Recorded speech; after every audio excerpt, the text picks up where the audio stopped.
Tonight, Route 70 through Adams Cove reopens as a state of emergency order is lifted for communities in Conception Bay North.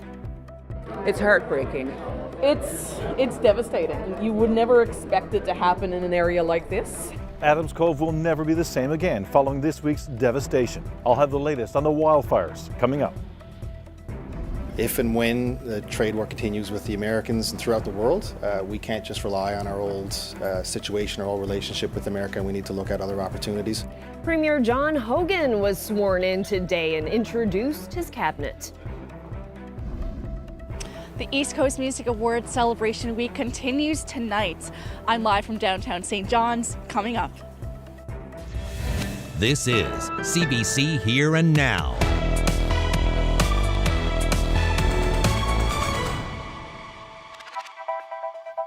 Good evening and welcome to Here and Now. The province has lifted its state of emergency in parts of Conception Bay North after communities were evacuated following Wednesday's wildfires. And that means residents are finally able to return to their homes. And just a few minutes ago, we received word that Route 70 through Adams Cove is now reopened. It's been a devastating couple of days for those living in the area. And while there's been a heartwarming outpouring of support for those displaced, a serious shortcoming has also been exposed. Here Now's Terry Roberts has more. This is the new scorched earth reality here in Adams Cove, following Wednesday's devastating fire. And now that the flames and the smoke have disappeared, the talk is turning to lessons learned. And at the top of many people's minds, cell phone coverage, or a lack of it. This is life and death at times. It was terrible in that we could not communicate with anyone. None of us. No phones were working. This is the community center in Small Point.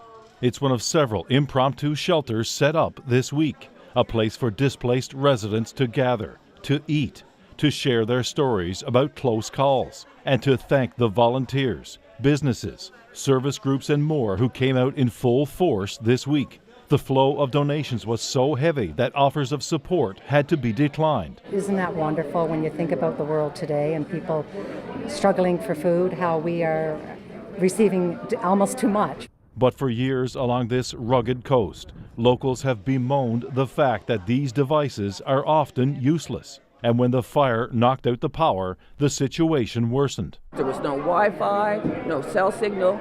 I couldn't get a hold of any of my family to let them know that we were okay. This woman lives on Baggs Road in Adams Cove. Firefighters were able to save her home, while many others burned to the ground. It's not likely better cell phone service could have changed the outcome, but she had a message for politicians. I just want government to make sure, please get us connected. It is essential. No one expects a quick solution to the cell phone shortcoming. For now, it's about supporting each other, and people of all ages are doing their part. When they said they needed help, it was just second nature to us. We just jumped into action. This family was temporarily driven from their former home 6 years ago in northern Alberta by a wildfire, so they were eager to help. Knowing that we've been in a similar situation before, we're just trying to do the best we can to help our community. I was helping them, and also I was grabbing food and putting them in, and that's all I have to say. Meanwhile, the threat of fire has passed, and the focus today has been on restoring electricity so people can safely return to a community that will never look the same again. Terry Roberts, CBC News, Adams Cove. Well, this province has a new premier and a new cabinet. John Hogan was sworn in today. Here and Now's Peter Cowan looks at what's new and what's not. I, John Joseph Hogan, KC. The 15th premier has a very familiar cabinet. He's shuffled some ministers, but no one got the boot. Siobhan Coady stays as deputy premier and finance minister. Her budget still needs to pass the legislature. Crystalyn Howell gets a promotion. The former nurse is now in charge of health. And Elvis Lovelace is in charge of transportation, a job he had last in 2023. The secret debates of the council I will not reveal directly or indirectly. But one of the biggest moves was bringing Sherry Gambin-Walsh back into cabinet. She was removed 5 years ago for revealing secret information. But John Hogan is putting her in charge of women and gender equality. She certainly deserves it, and we've had conversations about it. She deserves that opportunity. I want to give her the opportunity, and she's going to do a great job. There's one new face. Jamie Korab was elected in a by-election last year. He's in charge of affordability and families. It's a new position. There's challenges out there, cost of living challenges throughout this whole province, Newfoundland and Labrador. So I'm going to be there for the people and do the things that we can do, the levers we can pull here at the province to make it easier for people to live here. The other focus for the new premier is seniors, and the man he's tapped to take care of that was his rival in the leadership race, John Abbott. He's also in charge of housing, not one of the big departments. So are you happy with the cabinet role that you were given? That is the word I used, and that's exactly really suits my interests. And when we were going around the province, I talked to multiple seniors groups, and they want to make sure that their voice is heard in government. There's one break from tradition. The Attorney General is not a lawyer. Hogan put Dr. John Hagee in that job. It's only the second time since Confederation that that's happened. Peter Cowan, CBC News, St. John's. Well, now to some federal politics. A Supreme Court judge has approved a recount in Terra Nova, the Peninsulas, to start on Monday in Marystown. Only a dozen votes separate Liberal MP-elect Anthony Germain from the Conservative candidate Jonathan Rowe. Here Now's Heather Gillis has this update. Supreme Court Judge Garrett Handrigan approved a judicial recount in Terra Nova, the Peninsulas. It's the country's closest race in the federal election. The recount will happen at St. Gabriel's Hall in Marystown at 9 o'clock Monday morning. It's expected to take 2 to 3 days. The recount has to happen because Liberal MP-elect Anthony Germain beat the Conservative candidate Jonathan Rowe by just 12 votes. According to the Elections Act, a result that close, a 0.1% difference between the candidates and all votes cast, has to automatically be recounted. Lawyers for the riding's returning officer, the Liberals and the Conservatives, were in Supreme Court in the Grand Bank District this morning to lay out all of the details of the recount. They discussed terms from who's going to pay for lunch to how many tables will be set up for the recount and who can be in the room. They're going to check the tallies and recount all of the votes. Scrutineers for each party can view the front and back of each ballot, but they can't handle them. Now, some ballots where the voter's intention appears to be unclear, the judge will make a ruling about that at the very end of the recount. There are 4 automatic recounts happening across the country, and there could be a 5th in Nunavut after the vote is validated. Heather Gillis, CBC News, St. John's. Well, a public health researcher says the amount of fentanyl found in St. John's last fall is a glaring warning sign. And as Here and Now's Malone Mullen reports, removing those drugs from the street might not be the safest way to keep people alive. This drug seizure in particular is like nothing that we have seen before in this province. To our knowledge, this is the largest fentanyl seizure to date and by a large margin. Police in St. John's have taken a jaw-dropping amount of deadly opiates off the streets. It's more fentanyl than they've ever seized, enough to kill 250,000 people. For this Memorial University researcher, the find is a bellwether. I think that it would be important to look at this possibly as a canary in the coal mine type of situation. The drugs in this case are now safely locked away, unable to cause any harm. But studies show that when police take these drugs out of the illegal supply, overdoses can actually go up. Community members think that bringing drugs off the street in this type of drug bust is a positive. In fact, we have very strong public health research that shows that often in the wake of drug busts like this, opioid-related overdose deaths increase. And they increase in closest proximity to where the drug bust happened. Jillian Cola says the evidence is clear. When a bust happens, the people using those drugs turn to dealers they aren't familiar with, and that increases their risk. Cola says taking this supply away means drug traffickers will only get craftier. They'll buy and sell more potent drugs like methylfentanyl and carfentanil, drugs so powerful a single grain can lead to death. The analogs in particular are actually a whack-a-mole situation. People who are bringing drugs across borders and into communities, it incentivizes them to actually focus on drugs that are more potent, therefore of lesser volume, that is more easy to evade detection with. The sheer amount of fentanyl police say they've discovered means it's time to act fast. But Kola says less of a focus on policing and more on health will save lives. And so there's not a lot of evidence that criminalization and heavy enforcement measures actually make a difference. We do, however, have strong evidence for treatment using medications to treat opioid use disorder. 2 people have been charged with manufacturing this array of substances. Police allege Emma Murphy and Martin Marks were mixing drugs in a Cochrane Pond trailer until the bust in September. The pair are not in custody and haven't yet appeared in court. Instead, they were served with a promise to appear in July. Police are still working to trace where this fentanyl, allegedly used to make their concoctions, came from. Malone Mullen, CBC News, St. John's. Well, it's a major milestone for the West White Rose project, with the concrete gravity structure leaving the dock in Argentia. This 200,000-ton structure was floated out today and is making its way to a nearby offshore site. It stands at 146 meters tall, and in about 6 weeks, it'll be towed to the White Rose field. Wow, that's giant. Well, this is probably a story that will make you smile. From making cards to cleaning up and, of course, sleeping in, kids have all kinds of ways to show mom she's loved. With Mother's Day coming up this weekend, Here and Now, Zach Audi asked grade 2 students at St. Andrew's Elementary in St. John's what they can do to make the mom in their life smile.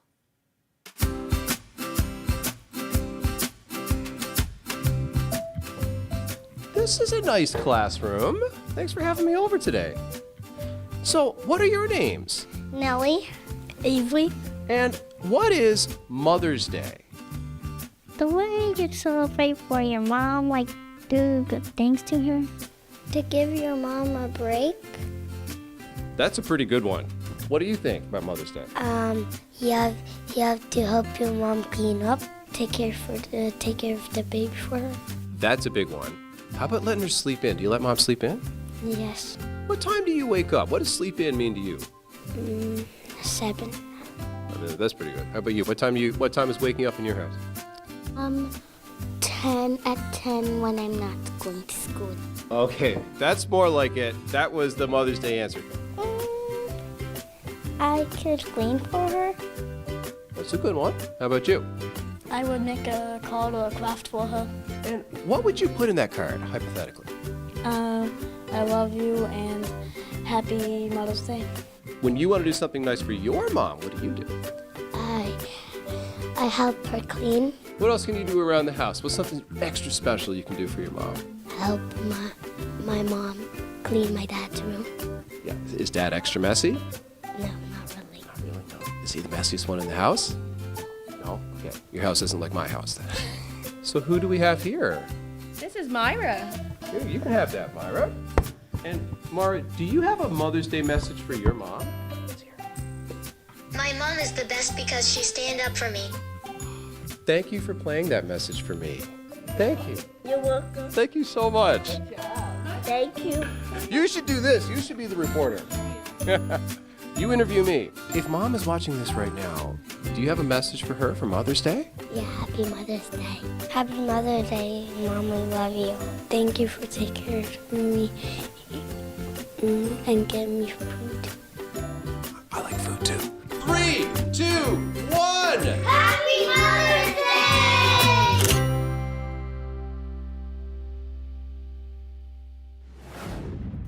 How sweet is that? A very different story today out there, depending on where you are across the province. But take a look at these numbers. Anywhere from 10 to 12 degrees colder at the moment than it was 24 hours ago. Up across Labrador, different story. Anywhere from 8 to 13 degrees warmer. But things are really going to change as we head through the next couple of days. We've got a special weather statement up across parts of Labrador. This is because just in time for Mother's Day, we're looking at a significant snowstorm for you. Windy conditions potentially exceeding about 100 kilometers per hour. We could see some snow upwards of about 25 centimeters. So it is not going to be very nice for your Mother's Day. Until we get there, though, we've got a little bit of weather to get through. Few showers tonight, spring weather tomorrow. The chance of some showers, some mild temperatures in some cases, but also some cooler temperatures. I'll get into all that coming up.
The East Coast Music Awards have been highlighting musical talent all week in St. John's. The showcases and celebrations are continuing into the weekend, and the CBC's Maddie Ryan has been taking it all in. She's standing by live. So, Maddie, what's the latest? Carolyn, ECMA week is about to hit its peak. It's Friday night. Bands and artists are ready to hit the stage for more showcases and more after parties, and they're still glowing from last night. Lots of awards were handed out, so I've been seeing tons of happy people across the city. Here's a little taste of what we saw at the awards gala last night. No matter where you go, the whole world round. Music music and friends. Music and friends. Bud Davidge just said, right? And it's that spirit of all of us being together, and it's in the spirit of what music has meant to us as a community that I'm so happy to say, welcome to the 37th East Coast Music Awards. Skies turn to gray. And the ECMA for the TD Fans Choice Entertainer of the Year goes to Kelly Loader. You stole my heart. Yeah, we're home. This is it, you know. It's nice for it to come back here because it hasn't been here in 10 years. Newfoundlanders are so proud of their people, and it's no surprise that they got behind me so hard in these voting awards. And they just love to do it too. Like I have people come up to me in the mall being like, voted for you know. For Indigenous Artist of the Year, Deantha Edmonds.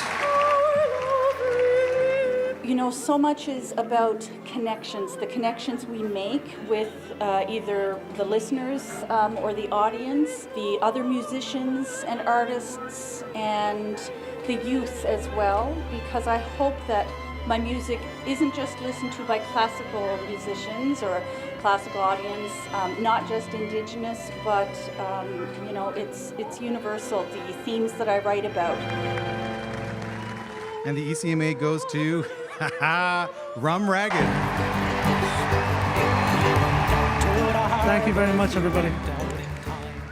We want to say thank you to the East Coast Music Association. It's kind recognition. Sending out thanks and congrats as well to all our other fellow nominees, and especially the Newfoundland and Labrador singers and players who handed down their wealth of traditional music to us.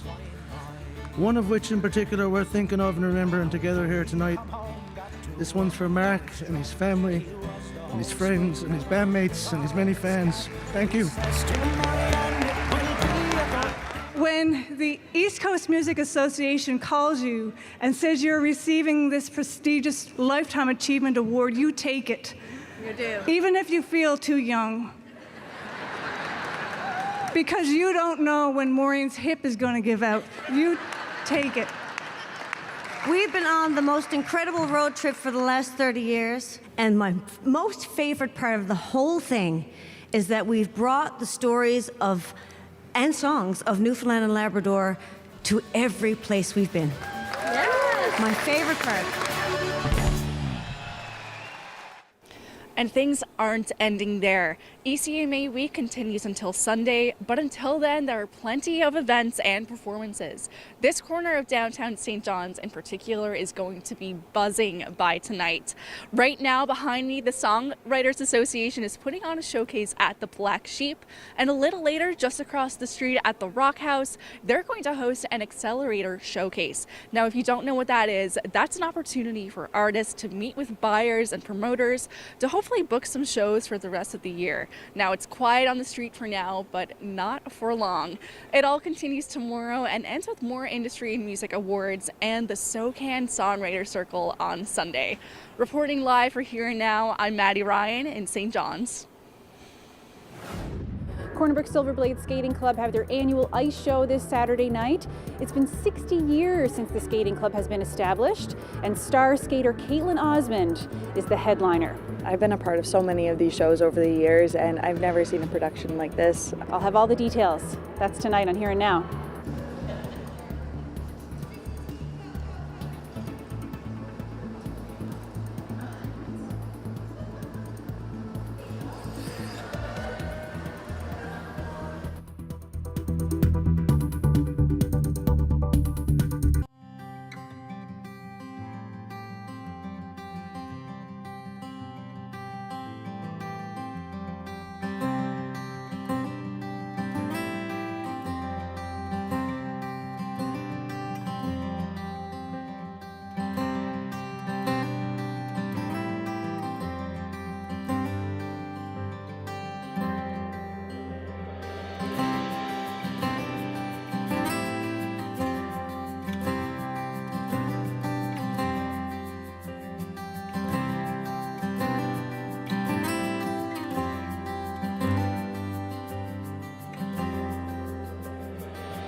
In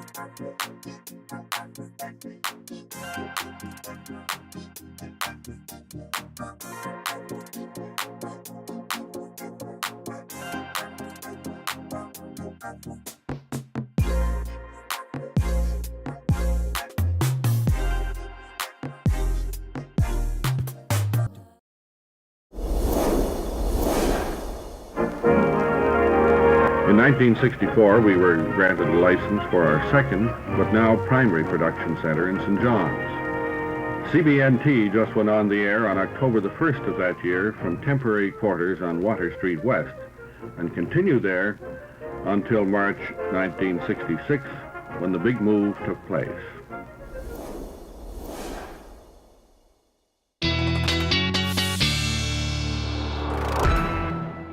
Ashley, what a difference between the temperature today compared to yesterday. Yeah, it's all about that wind shift, right? Yesterday we were seeing more of a southerly flow, bringing temperatures into the 20s through parts of central, eastern areas of the island as well. Very different. We're back to winter weather today. Let's take a look at what's going on out there temperature-wise. 2 degrees, 1 to 3 degrees really all along the northeast coast. You head further inland even though through central. 6 degrees in Gander today. 10 is the hot spot in Gander, or in Stephenville rather, across the island. But Labrador, nice warm temperatures for this time of year, a little bit above seasonable. We're looking at daytime, or current temperatures rather, in Nain at 11 degrees, and the hot spot right now in Happy Valley Goose Bay. Now, those of you that are still in southeastern Labrador, those onshore winds are keeping your temperatures on the cool side. Mary's Harbour topping out at 5 degrees. So we can see we're sitting under a nice big ridge of high pressure across Labrador. And then we've got we have a stationary front that's just south of the island that is bringing some showers to mainly the southern tip of the Burin Peninsula as well as the southern Avalon. Some of these showers may be heavy, and see them showing up there on the radar there. This will generally continue as we head through tonight. Now, there's a chance we still may see some showers in the metro area from this, but it does look like most of them are staying well to the south. But there's still certainly the chance that we will see some more showers, or some showers rather, as we head through tonight. A few showers popping up for the west coast as well, and this will generally continue as we head through tonight. Nothing too significant weather-wise, but again, much cooler temperatures overnight tonight with some of those showers developing. We will see a bit of a wind shift to more easterly winds as we head through the overnight as well, and then more cloud cover will move in across much of Labrador really as we head towards the early morning hours. Now, as far as those temperatures go for tonight, generally sitting around the 0 degree mark for the northern peninsula and along the strait. So don't be surprised to see some freezing drizzle. So things may get a little slippery. Nothing significant again, but there's still certainly that chance. Otherwise, temperatures between 2 and 5 degrees. So pretty much where you're sitting now is where you should sit through the overnight. Again, with those winds out of the east, only about 5 to 10 kilometers per hour for Labrador. You're still very much in that southwesterly flow, but your temperatures will drop under clear skies tonight, anywhere from -2 to about the 0 degree mark, and that will be for the north. Now, as we head into the day tomorrow, it's going to be fairly quiet. Generally looking at the chance of a few showers, spotty showers here and there, but generally cloudy skies. The chance that we'll see a few peaks of sun in the mix though as well, especially for the west coast. That's the best chance. But you'll note these wind barbs, right? Easterly winds will stick around tomorrow, so that's going to keep temperatures on the cool side further east, particularly for the Avalon. And then even areas along the south coast, you are also going to see some of the cooler temperatures. Away from that, temperatures should actually warm up. Now, for those of you in Labrador, coastal areas, beautiful start to the day. Clouds will be on the increase through central Labrador, and then we'll see some shower activity move in ahead of our next weather maker. And this one is going to be our weather maker as we head through Sunday, through Mother's Day, and then eventually into Monday as well. Now, you're going to see that chance of showers for the first part of the day, and then there's through the overnight, you'll likely see that change over to some snow. And this is just the beginning because we will certainly see that snow spread across coastal areas of Labrador, and some of this snow will be fairly significant. And then we'll see some of that heavier rain as well move in towards the overnight and early Sunday morning for the west coast. But note, those winds shift to more southerly, and that means those temperatures will warm up by the time we get there. So really a tale of, depending on where the wind is blowing, that's where the temperatures are warmest. Those easterly winds, 5-6 degrees across the island, across the Avalon rather. Now, further inland, you certainly may see temperatures warmer than that, but for now, it's what it's looking like. Teens, upper teens even for the west coast. Along southern areas of the island, you're still looking at your temperatures into the single digits. A beautiful day across much of Labrador. 10 to 16 degrees as your daytime highs. Still single digits though for the north coast, and same thing for Lab City through the day. And you're going to notice your winds will shift once we see that snow. There's significant snow on the way. We could be talking about upwards of 25, even more in the upper levels, or in the upper terrain rather. I'll get into all of that in the long range forecast. Wow, thank you, Ashley. Well, Corner Brook's Figure Skating Club has its annual ice show this Saturday night with a very special skater joining them. Silver Blades was established 60 years ago, and to mark this extra special year, the club asked Olympic star skater Caitlin Osmond to headline the big show. Here Now's Colleen Connors has more from the ice. These 6- and 7-year-old skaters are in absolute awe. A legend on the ice, now sharing it with them. At the skating rink we're skating with Caitlin Osmond. Oh my God, are you so excited? Yes, Why are you so excited? because we're skating with a famous skater. Silver Blade skaters are on the ice every day this week, practicing their routines for the big ice show. Osmond, who performed here following her big Olympic wins in 2018, is back to perform in the show this year. I've been a part of so many of these shows over the years, and I've never seen a production like this, including some of the bigger shows that I've been on. So I'm really excited to see what the final outcome is. Osmond, who was born in Marystown, is now based in Edmonton. She's in school full-time, but also coaches and performs regularly across the country. This week, it's all about the Silver Blades. And what do you think you might learn from someone like her? Twirls. You want to learn how to twirl? Yeah? Can you girls give me a little twirl here now? Show me.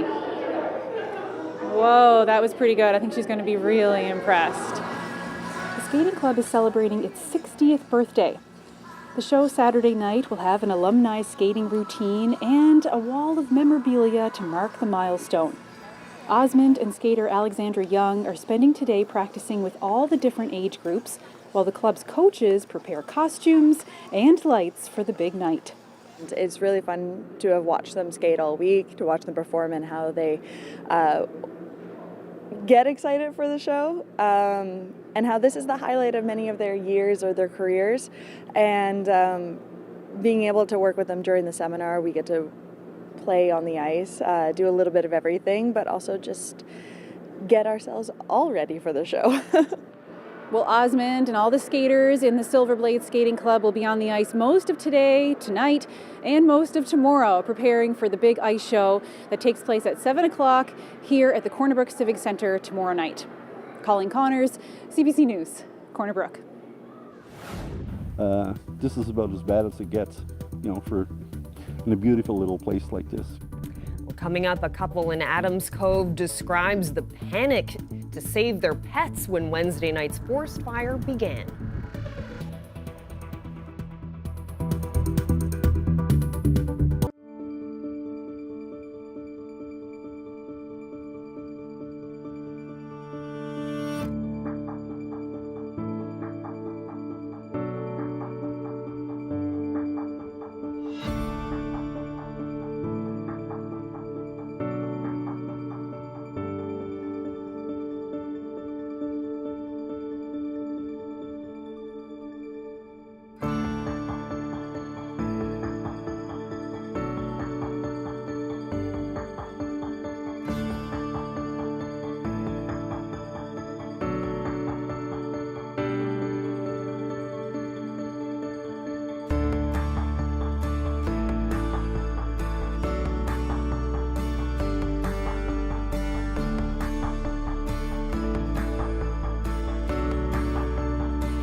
The miners are family, and they have to take care of each other.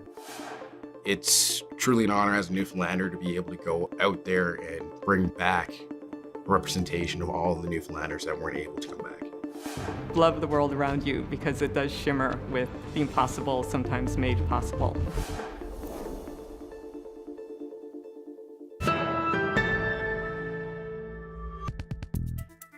We love to climb thy mountain steep, Labrador, our Labrador. An emotional moment at today's ceremony for Lisa Dempster. The MHA for Cartwright Lansa Clare was sworn in as Minister of Fisheries, Forestry and Agriculture, Minister of Labrador Affairs and Government House Leader. But the moment that pulled on her heartstrings was when the Ode to Labrador was performed, something she says has never happened during her time in government. This is, I think, my 6th swearing in. Lots of challenges in Labrador, and I'd never had it sung here at a cabinet swearing in. So thank you to the new Premier. He's starting off on the right track. I can tell you that. I feel very included.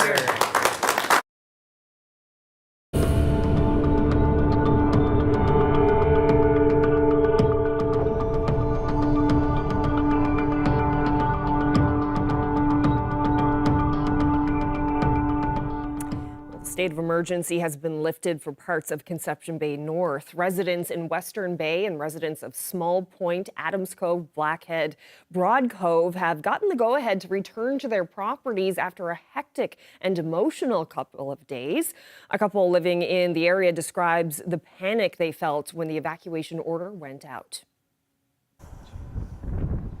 This is about as bad as it gets, for in a beautiful little place like this, We bought a house in Adams Cove almost 3 years ago, and today everything went south, and with a fire that started in here somewhere. I talked to some of the local firemen that are working on it, and they're doing a great job. And all the surrounding fire departments are here, and the water bombers obviously here. And it's kind of a wait and see game right now. Yep. And I found out because I was just about to take the dogs for a walk, and our neighbor from across the road came over and said, "We have to evacuate. I don't know what to take." So I went over with her and collected the pictures off the walls of her house. And then I went to get Bernie, and they wouldn't let us back in again. They wouldn't let us back. But the policeman told me, I said, I had to get my dogs. It doesn't matter, I just had to get them. So he put me in the back of the car and took me down and let me get the dogs out. And now we're waiting to see what happens.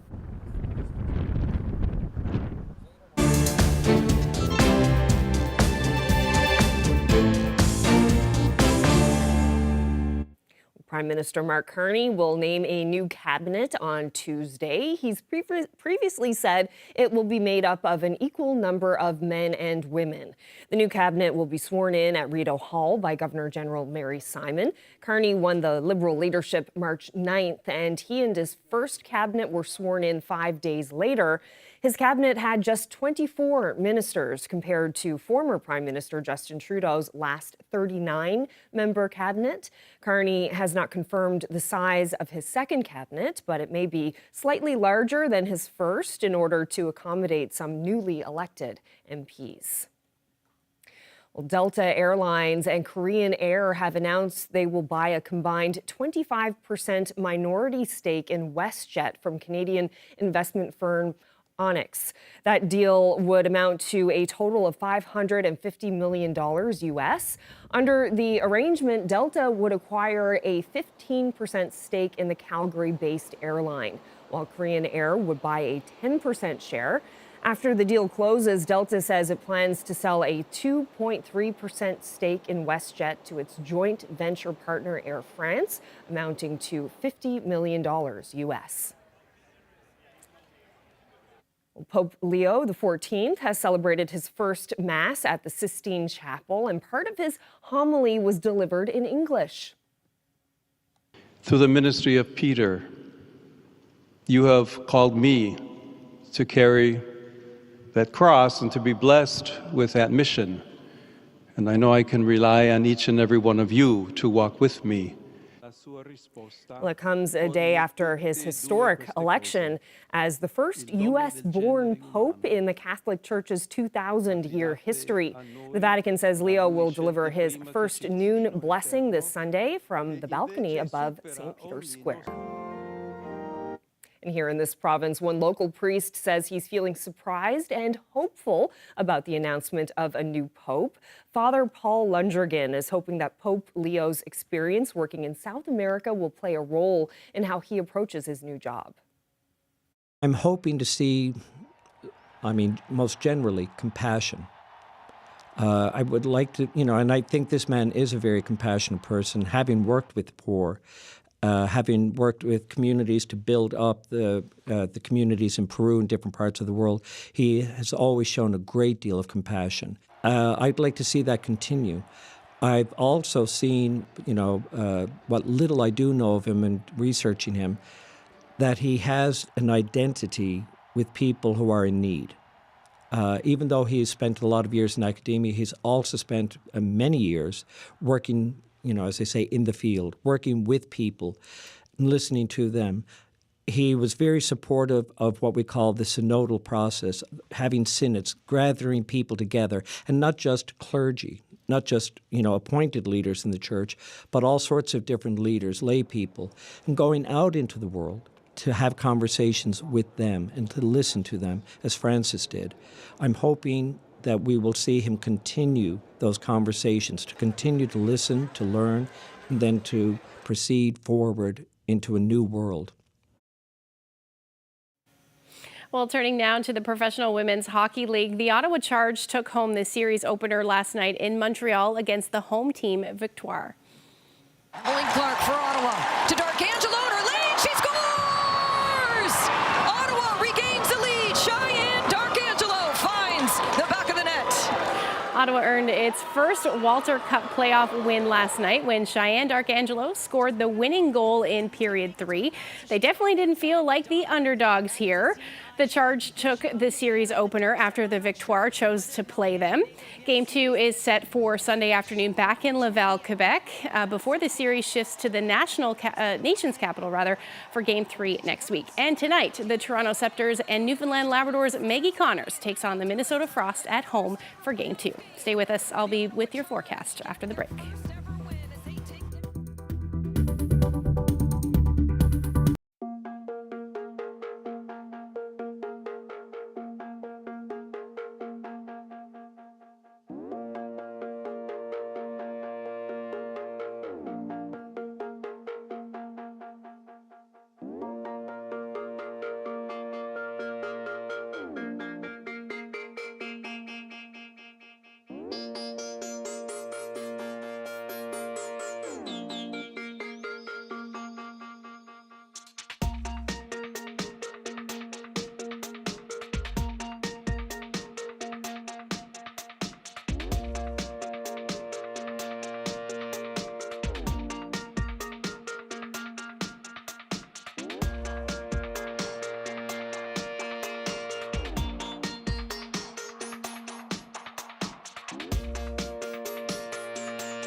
Well, it's Friday, so let's find out who's celebrating. Wishing David and Jean Sparks a happy 65th wedding anniversary. Love from your family and friends. A very happy 59th anniversary to Frank and Sandra Drover of Hodges Cove. Congratulations to Rod and Marjorie Stone of Gillams. They're marking 53 years of marriage. Woodrow and Peggy Chalk of Deer Lake are celebrating their 67th anniversary. Congratulations. Happy 62nd anniversary to Bert and Maud Roberts of Upper Island Cove.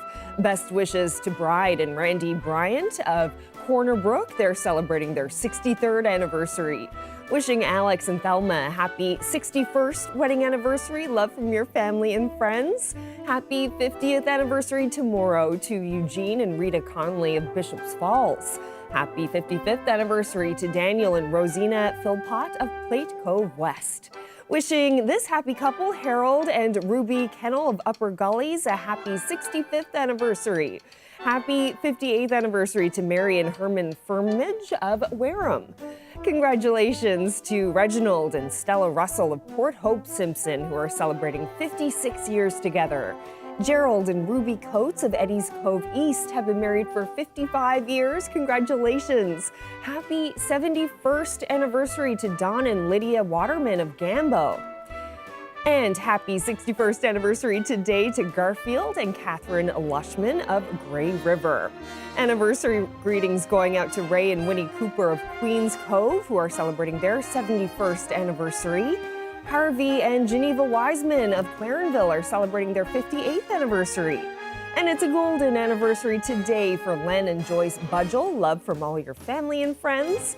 Anniversary greetings going out to Harold and Lena Snow. They're marking 56 years of marriage today.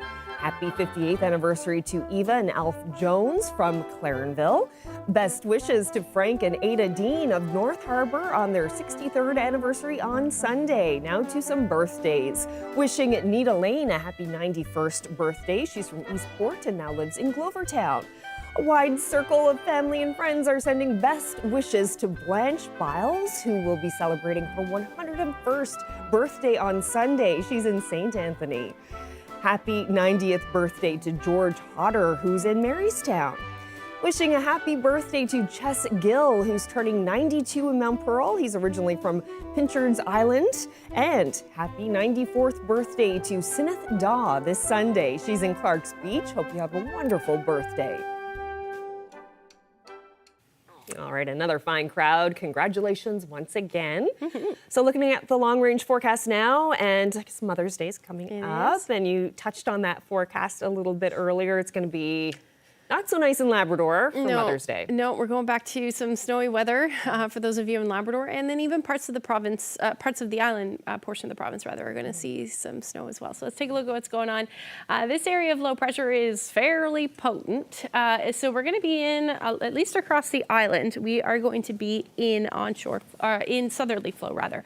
So that means the temperatures are going to be quite mild, but it also means that we will see some snow. Now it should, some rain. Now this should fall for the first part of the day, and then into the afternoon, we actually should see some clearing skies. But on the backside of this area of low pressure, much colder air. So most of Sunday will be, at least start as rain for the, let's say, southern half of the coast of Labrador, and then eventually that will change over to snow, and it will be very heavy snow at times, combined with some fairly strong winds as well. We could be talking about 80 to even 100 or more kilometers per hour through the day on Sunday. So it's going to be fairly stormy. Now we will see some of that colder air wrap around and make its way towards the west coast of the island as well. So the rain will change over to snow through the overnight and then spread through central as we head into Monday. Now, daytime highs between 10 and 13 degrees from the west coast through to the east, through to the Avalon. Now, the northern peninsula and southern areas of the island, you're in onshore flow, so that means your temperatures will be colder. But take a look at those temperatures across Labrador. So you may start out at 2 degrees for Cartwright, but they will drop. So you'll start as rain, and then you'll see that snow and blustery conditions. I wouldn't be surprised to see there's some winter storm warnings through the day, but are definitely some snowfall warnings. So keep an eye on the forecast or at least on the warnings. So as we head into Monday, that area of low pressure pulls away, but that colder air will rush in behind it, and we will see that potential for snow for central, even across the Avalon. I don't think we're going to see too much in the way of snow accumulation. East anyway, but we'll certainly still see that chance, and you're going to continue to see those snowy conditions up across coastal areas of Labrador through the day as well into Monday. There's your cooler temperatures, anywhere from 0 to +8. The warmest temperatures will be away from that onshore flow along the south coast, and overall coastal areas of Labrador will be sitting in the minus single digits through the day on Monday. Now, as far as the snowfall goes, I showed you this map a little bit earlier through Sunday. 20+ centimeters is not out of the question, and then as that sinks further south, even the long-range mountains may see some significant snowfall from this as well, but much less as we head east. Temperature-wise, we should warm right back up towards more seasonal temperatures as we head into midweek next week. Same thing for central and western Newfoundland through the day. Windy, though, on Monday. That's definitely going to be the story as well. And then as far as Labrador goes, you are looking at your temperatures hanging out around -1 to +1, around 6 degrees by the time we get into Tuesday, and back into the double digits for Wednesday. And western Labrador, you're looking at your temperatures in the single digits, and again, some sunshine to start out next week. Our weather photo today is in Gander. A lovely photo of a sunset. Oh, it's lovely. It looks like a Bob Ross painting to me. It does. That's Cobb's Pond. Nancy's 16-year-old daughter shared that photo with us. If you have any weather photos, send them to nlphotos@cbc.ca. Yeah, it definitely has to be like a fancy name for that burnt orange color. Yeah. Okay, well, before we leave you tonight, a little earlier in the show, we shared some scenes from last night's East Coast Music Awards Gala in St. John's. Yeah, and it included a heartfelt tribute to the late Mark Hiscock, and a founding member of Shanneganuk, who passed away this week. Yeah, it was such a sad news earlier this week, and during last night's show, the band took to the stage to perform along with Bud Davidge, the semi-classic Music and Friends, and we're going to leave you with some of that tonight. So thank you so much for watching, and have a great night. Good night.